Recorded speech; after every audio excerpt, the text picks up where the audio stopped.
দেখুন বন্ধুরা, ভাত নিয়ে নিয়েছি, এই যে মাটন কোরমা বানিয়েছে মা, এটা ঢেলে নেবো। দেখি একটু ঝোলটা দিয়ে দিই দেখি। ভাতে ঝোল দিয়ে দাও। এ ঝোল কোথায় কাই, পুরো দুধ দিয়ে বানানো বন্ধুরা এটা।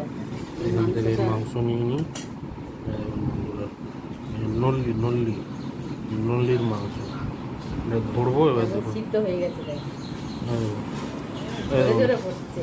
খুলে খুলে যাচ্ছে, খুলে খুলে যাচ্ছে। ভালো সিদ্ধ হয়েছে, এই দেখুন, তাই তো? একদম মাংস লকলক লকলক লকলক করছে।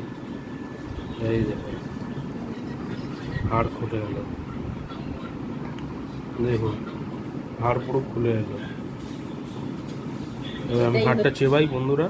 এটাই হচ্ছে মাটন, এটাই হচ্ছে মাটন। এটা মাটন কোরমা কিন্তু বন্ধুরা, ভালো করে দেখবেন।